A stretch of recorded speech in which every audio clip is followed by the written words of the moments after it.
चुनाव 2024 में जोरदार तालियों के साथ मैं रविंद्र सिंह आप सभी का स्वागत करता हूं।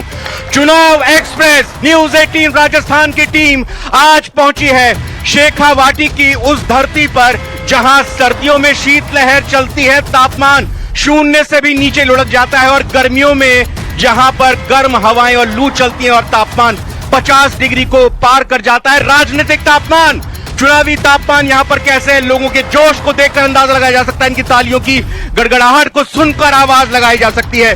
और यहां पर चुनावी मुकाबला भी दिलचस्प है, ना सिर्फ राजस्थान बल्कि पूरे देश की नजर इस लोकसभा सीट पर है। जी हां, बिल्कुल ठीक पहचाना आपने, हम हैं चूरू लोकसभा सीट पे, शेखावाटी की धरती चूरू लोकसभा सीट, और तालियों की गड़गड़ाहट की कोई कमी यहां पर आप लोगों को महसूस नहीं करनी पड़ेगी।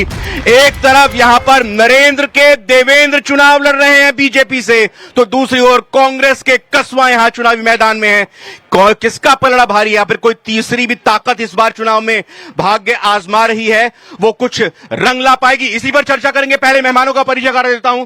सबसे पहले भाजपा से मैं परिचय कराना चाहूंगा अभिषेक चोटिया जी, भाजपा महामंत्री। बहुत बहुत स्वागत अभिषेक जी, जोरदार तालियों के साथ सभी मेहमानों का सभी लोग स्वागत करें। हमारे साथ पायल सैनी जी, सभापति हैं नगर परिषद की, कांग्रेस से हैं। बहुत बहुत स्वागत पायल सैनी जी आपका।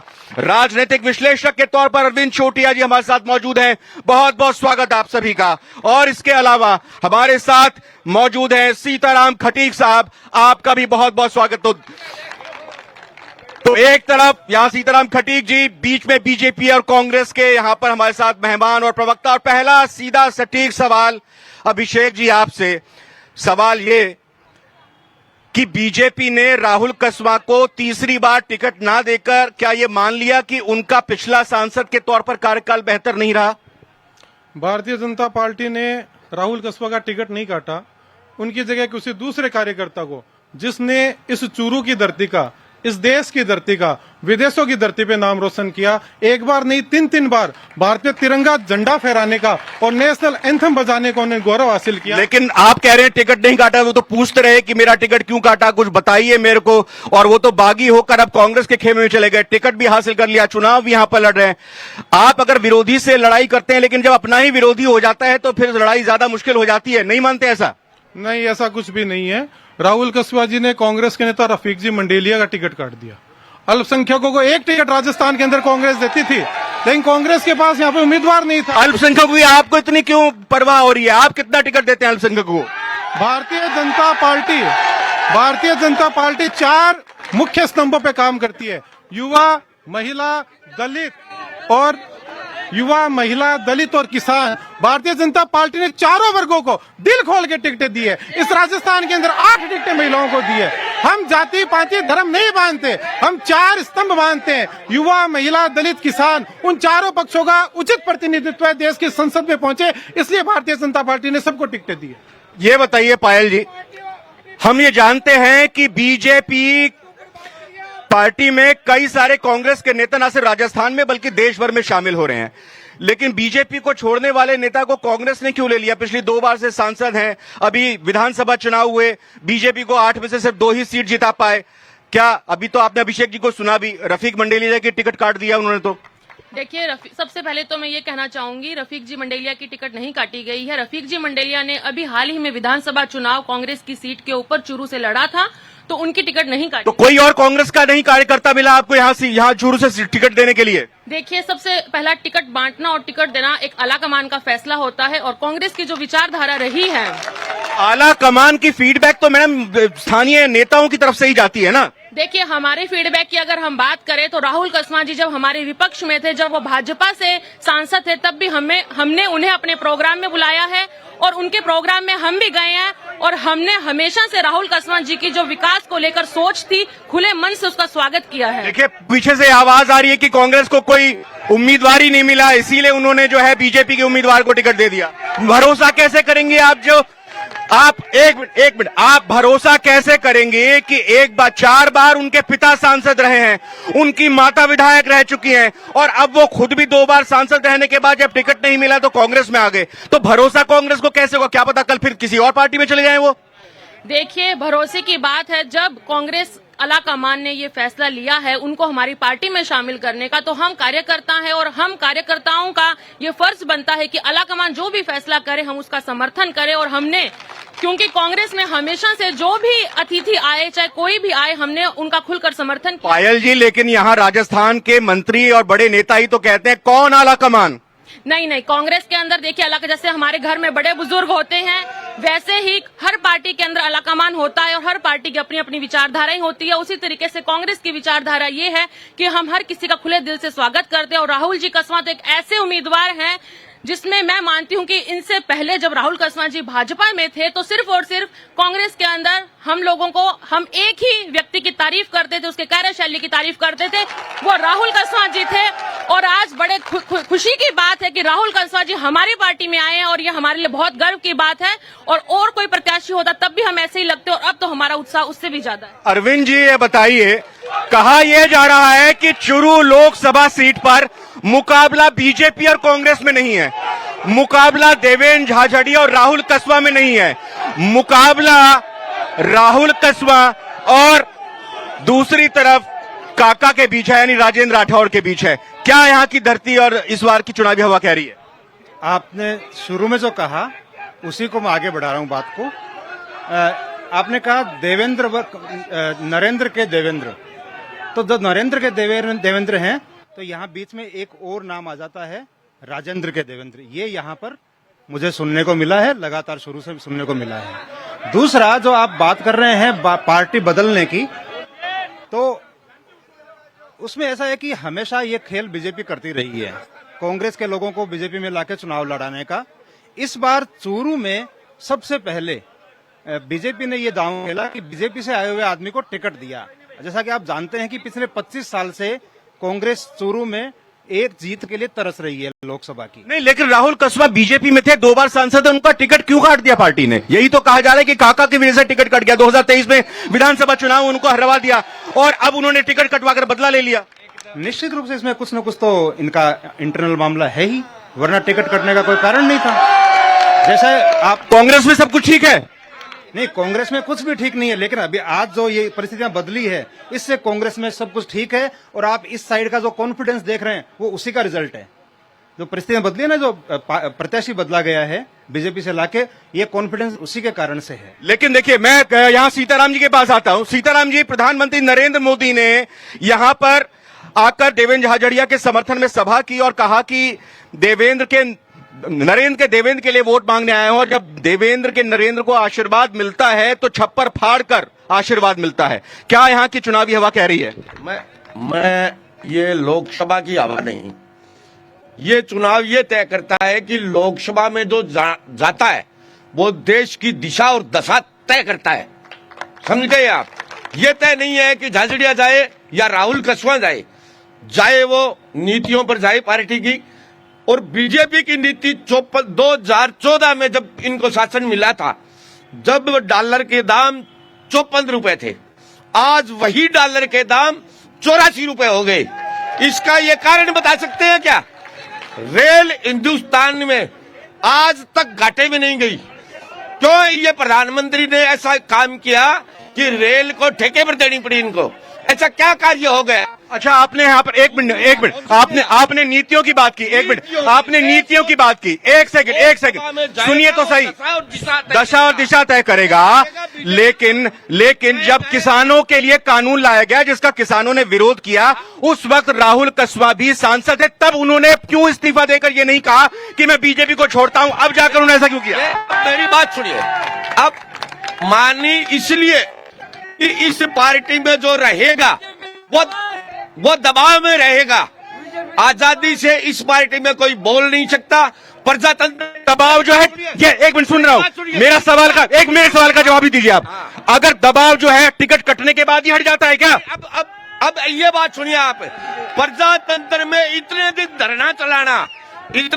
धरना चलाना नहीं सुननी, ये एक शासन प्रजातंत्र का नहीं है, एक बड़े आदमी का शासन है, राजाशाही शासन है।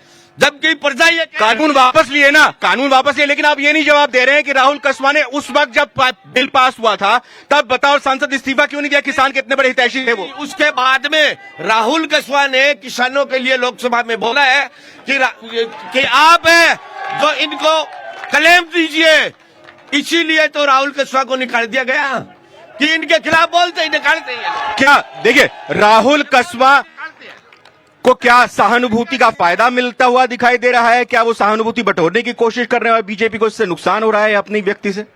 किसी को कोई नुकसान नहीं हो रहा। भारतीय जनता पार्टी सर्वस्पर्शी पार्टी है। एक दिव्यांग को टिकट देके पूरे 545 टिकटों में एक दिव्यांग को टिकट देके 7 करोड़ हिंदुस्तान के दिव्यांगों का प्रतिनिधित्व के अंदर देश के अंदर देने का काम मोदी जी ने किया है। और जब यह बात है किसान सम्मान निधि, प्रधानमंत्री जी की महत्वाकांक्षी योजना है कि मेरे किसानों के खाते के अंदर सीधा पैसा जाना चाहिए। उस योजनाओं को, मोदी जी की योजनाओं को आगे बढ़ाने का काम राहुल जी कसवा ने किया है। न उन्होंने अपने पॉकेट से पैसे, मैं वही सवाल करूंगा। राहुल कसवा जी जनता के बीच वोट मांगते हुए ये कह रहे हैं कि केंद्र की बीजेपी सरकार के दौरान मैंने सांसद के तौर पर यह काम कराया इसलिए मुझे वोट दो, या ये कह रहे हैं कि भाई मेरा बीजेपी ने टिकट काट दिया, आपका बेटा हूं, जाट का बेटा हूं, इसलिए मेरे को टिकट दो, इसलिए क्या क्या कहकर मांग? मैं बस सवाल किया। देखिए, सर्वप्रथम सबसे पहले तो मैं ये कहना चाहूंगी कि राहुल कसवा जी ने कभी भी अपने किसी भी भाषण में उन्होंने कभी ये नहीं कहा कि मैं जाट का बेटा हूं, क्योंकि हमारे सामने जो प्रत्याशी है वो भी जाट का बेटा है, इसलिए जाति की बात हम नहीं करते। ये बात बहुत अच्छी कही, क्योंकि कल हम जब सीकर में गए थे, तो लोगों ने यही कहा कि जातिवाद की बात यहां पर नहीं होती है। मैं वही कह रहा हूं कि लोगों का यही कहना है कि हम जात पर वोट नहीं दे रहे। क्या जात पक्का इस बार चुनाव जाति के ऊपर नहीं है? मैं मुसलमान हूँ। सबसे पहले तो एक मिनट, मैं मुसलमान हूँ। मैं सबसे पहले तो कहता हूँ जय श्री राम, जय श्री राम, जय श्री राम। ये भाजपा की लेकिन जब आप जय श्री राम बोल रहे हैं, आप एक मुसलमान हैं, उधर बीजेपी वाले भाई लोग बैठे हैं, वो पीछे से आवाज नहीं लगा रहे जय श्री राम की। एक बार फिर से लगाइए जरा, बोलिए, देखते हैं लगाते नहीं लगाते। जय श्री राम। ये देखो मेरे कांग्रेस वाले, तो ये साफ हो गई बात। देखिए ये बात, तो ये पता चला है कि यहाँ पे जातिवाद को लेकर वोट नहीं। अब अपनी बात रखिए, आप अपनी बात रखिए। मेरा एक कहना है चोरू की जनता से और हिंदुस्तान की जनता से, हम ये कहते हैं, इन्होंने भाजपा ने ये जो एक मिनट अब मैं आपको बता देता हूँ, हम जातिवाद पर वोट नहीं देते। हम कांग्रेसी हैं, 36 कौम एक साथ मिलकर वोट देती है। मेरा सवाल है भाजपा से, मेरा सवाल ये है कि बीफ कंपनियों से 250 करोड़ का चंदा क्यों लिया? ये बड़ी अच्छी बात। एक मिनट, ये सुनकर लोगों से बड़ा अच्छा लगा कि यहाँ पर जात के आधार पर वोट नहीं दे रहे हैं, यहाँ की जनता पूरी तरह से जागरूक है। लेकिन ये आंकड़ा नहीं, एक मिनट, नहीं, सुनिए, एक मिनट, आप नहीं, मैंने क्या नहीं, ये नहीं कहा राहुल। एक मिनट, आप सुनिए, आपने सुना नहीं है सर, ये मैंने ये नहीं कहा है। मैंने ये, अच्छा एक मिनट, मेरे को ये बताइए, 1977 से लेके, एक मिनट, मैंने ये नहीं कहा कि ये नहीं, मैंने ये बोला है कि क्या मैंने ये, एक मिनट, हाँ, तो आप अपनी बात रखिए। एक मिनट, मैंने, सुनिए मेरी बात सुनिए, आप अपनी बात रखिए। यहाँ पे जातिवाद को लेकर वोट दी जा रही है, नहीं जा रही? आप अपनी बात रखिए। आप अपना, यहाँ पे सभी समाज के लोग बैठे हैं, सभी समाज के लोग कसवा को वोट देंगे, सभी समाज के लोग, और सभी कसवा को भारी वोटों से विजयी बनाएंगे। यहाँ के लोग जो हैं वो कसवा के प्रति एकदम डेडिकेट और समर्पित हो चुके हैं। क्या सारे धर्म के लोग, सभी समाज के लोग, सभी जातियां इस बार एकजुट हैं पूरी तरह से? जात के आधार पर इस बार वोट नहीं दी जाएगी? 36 कौम के लोग राहुल कसवा के साथ है। यहाँ जातिवाद नहीं है, जातिवाद केवल और केवल भारतीय जनता पार्टी करती है। धर्म की बात वो करती है, जातिवाद की बात वो करती है। कांग्रेस कभी जातिवाद की बात नहीं करती। उसी के पार्टी के सैंपल पे आए हैं राहुल कसवा जी, वो 36 कौम के नेता है। जी सर, मैं आपके माध्यम से सिर्फ 2 सवाल पूछूंगा बड़े भाई अभिषेक जी से। उन्होंने ये कहा कि इलेक्शन की टिकट काट दी, तो विधानसभा चुनाव में एकमात्र यूनुस खान को टिकट मिलती थी, आपने वो टिकट क्यों काटी? एक सवाल ये रहेगा कि ये बार बार खिलाड़ियों की बात कर रहे हैं। दिल्ली के ऊपर जो खिलाड़ी के ऊपर जो लाठियां मारी गई, हमारी बहन बेटे को रुलाया गया, वो दोनों सवाल आपके पूछूंगा, लेकिन यहाँ पे भाई साहब ने एक बड़ा अच्छा सवाल किया, आपके पास भी आता हूं कि जाति की बात बीजेपी करती है, कांग्रेस सभी धर्म और सभी समाज को लेकर साथ जाती है। हमारा प्रत्याशी और किसी जाति से बंधा हुआ नहीं है, शानदार प्रत्याशी, अर्जुन अवार्डी, गोल्ड मेडलिस्ट, वो विदेशी जमीन पर भारतीय तिरंगा फहराता है, प्रदेश का नाम। लेकिन वो वहां पे सवाल आया ना कि जब खिलाड़ी दिल्ली में सड़कों में धरना कर रहे थे तब क्यों नहीं दिखाई दिया? नहीं, वो विदेशी धरती पे भारतीय है, उसकी कोई जाति नहीं है, भारत का नाम, भारत का गौरव बढ़ाया है, उसकी जाति की बात करेंगे आप? उसकी कोई जाति नहीं है, उसकी जाति है भारतीय। बिल्कुल सही बात है। यहाँ पर चूंकि राजनीतिक, हाँ एक सेकंड, हाँ आ रहा हूँ यहाँ, आराम से मैं आ रहा हूँ आपके पास, यही रुकिए। क्या नाम है आपका? सर मेरा नाम अख्तर खान है। और ये जो कांग्रेस वाले एक दावा कर रहे हैं, एक मिनट सुनो, ये कोई कांग्रेसी नहीं है, कोई बीजेपी नहीं है, सभी चुरू के निवासी हैं, सभी चुरू के वोटर हैं, सभी चुरू के वोटर हैं। हमारा जो कैंडिडेट है वो एक दिव्यांग है, और ये दिव्यांग के नाम पे इनकी बौखलाहट देखने को मिल रही है। किस तरह बौखलाहट आ रही है? हमें 70 साल में एक दिव्यांग को अगर कांग्रेस टिकट देती तो वो हमारा सौभाग्य होता, लेकिन बीजेपी ने हमें टिकट देकर हमें सिर मौत पर रख दिया। और हमारा जो भाई है देवेंद्र झाझड़िया, वह एक दिव्यांग होते हुए आज जो चूरू जिले में नाम रोशन कर रहे हैं, पहले पूरे वर्ल्ड में नाम रोशन किया और आज लोकसभा में नाम रोशन कर रहे हैं। मैं सबसे पहले हमारे जो मोदी जी, उनका तहे दिल से धन्यवाद करता हूँ।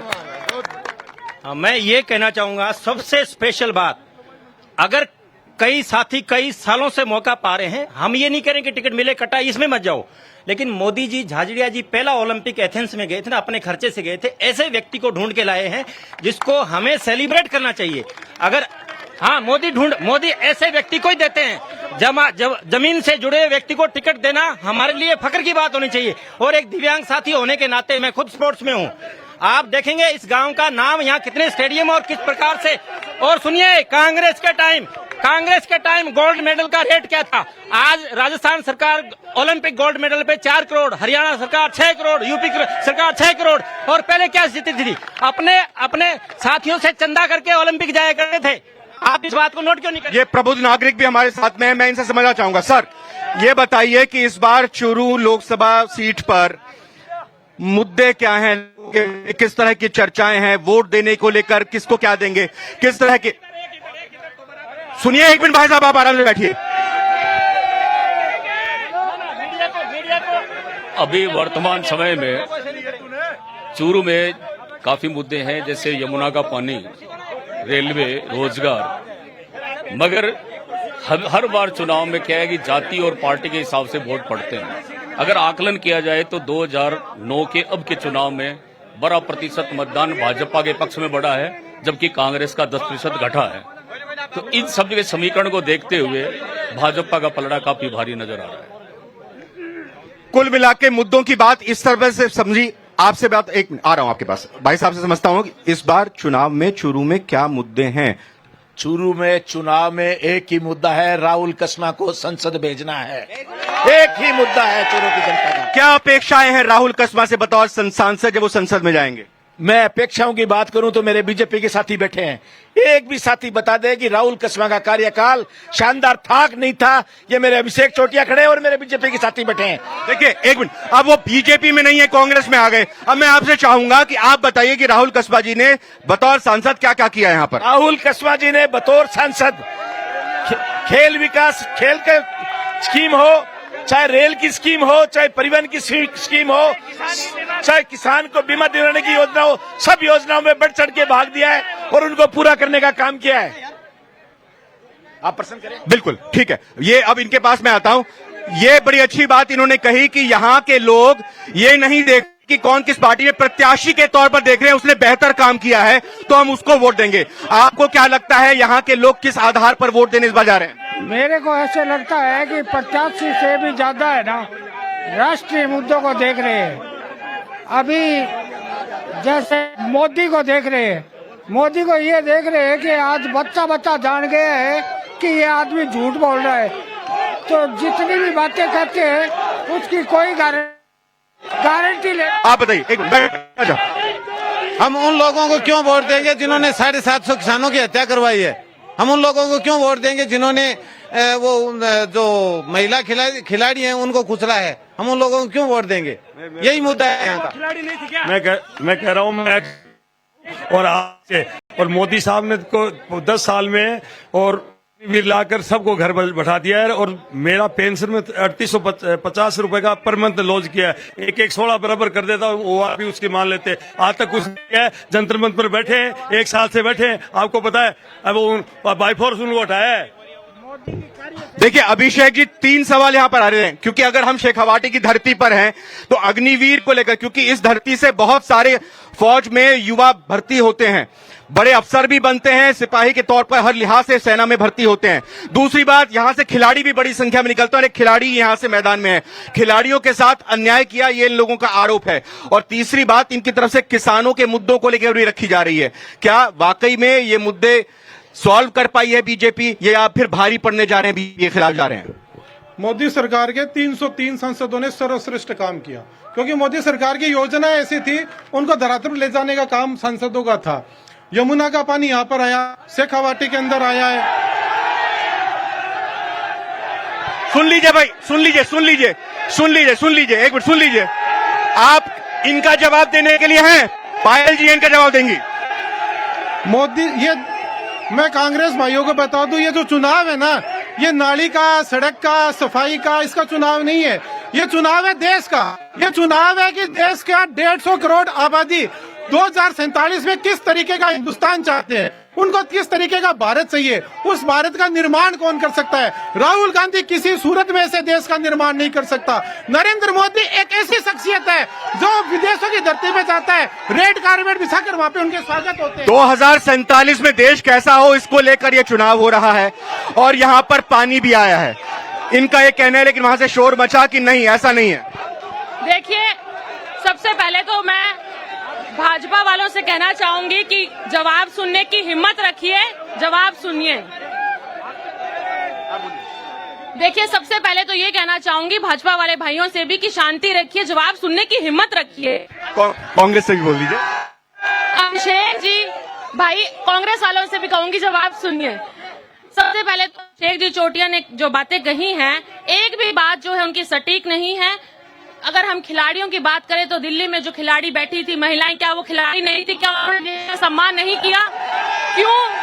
क्यों मोदी सरकार ने मजबूर किया उनको अपने मेडल्स को, जिन्होंने भी तिरंगा फहराया था, जनगण मन उन्होंने भी बुलवाया था और उनके मेडल गंगा में बहा दिए गए थे। उसी तरीके से क्यों ये किसान विरोधी सरकार है, इनके कार्यकाल के अंदर किसानों ने आत्महत्याएं की है, किसानों ने अपनी जानें दी हैं। और रही बात अभिषेक जी कह रहे हैं सड़क नाली का ये चुनाव नहीं है, तो किस बात का ये चुनाव है? मैं पूछना चाहती हूँ। हम लोग सरकारें तय करते हैं, हम हमारा वोट डालते हैं हमारे देश के विकास के लिए, और जब विकसित भारत की जब बात आती है तो क्या उस विकसित भारत में सड़कें, नाली, राजमार्ग, रेलवे ये सम्मिलित नहीं है? रही बात राहुल कसवा के कार्यकाल की, तो क्या बीजेपी सिर्फ एक ही सांसद था राहुल कसवा? पूरे भारत में एक राष्ट्रीय राजमार्ग पास पर वो राहुल कसवा ने करवाया था। और जिस यमुना के पानी की ये बात कर रहे हैं, कहाँ है वो पानी? हमें अभी तक दिखाई नहीं दे रहा। वो पानी आएगा और राहुल कसवा जी उसको लेके आएंगे। क्या ये बिजली सड़क पानी का चुनाव है या फिर 2047 में भारत कैसा होगा उसका चुनाव है? ये चुनाव जो है, ये भाई साहब कह रहे थे कि मोदी ने 2047 ये कह दिया। मानी जिस प्रधानमंत्री को, जिस गृह मंत्री को और जिस कैशियर मंत्री को ये पता नहीं है कि ये 2000 का नोट चला रहे हैं और 12 महीने बाद इसको बंद करना पड़ा है। 8000 करोड़ रुपए लगे उस नोट पर, फिर बंद करने की आवश्यकता कहां पड़ गई? या तो चालू करने की आवश्यकता कहां थी? यह देश का नुकसान है कि नहीं? दूसरी बात, इस प्रधानमंत्री ने यह कहा था कि पाकिस्तान का जो पानी हिंदुस्तान अपने स्थान पर है, आ रहा हूं, अभी सवाल लेने के लिए उधर आ रहा हूं। इस पाकिस्तान का जो पानी है हमारे अंशय का। जमुना की तो दूसरी बात है, हमारे अंशय का पानी पाकिस्तान में जा रहा है, उस तक को यह प्रधानमंत्री कहकर नहीं ला सका। तो जमुना का पानी यहाँ कहां लाएगा? हमारे हिस्से का पानी नहीं ला सका। एक मिनट, यहाँ पे 3-4 सवाल है, कुछ महिलाएं माताएं बहनें भी बैठी हुई हैं, एक बार यहाँ पर आता हूँ। एक मिनट, आ रहा हूँ, एक मिनट, लेडीज फर्स्ट। जी माता जी।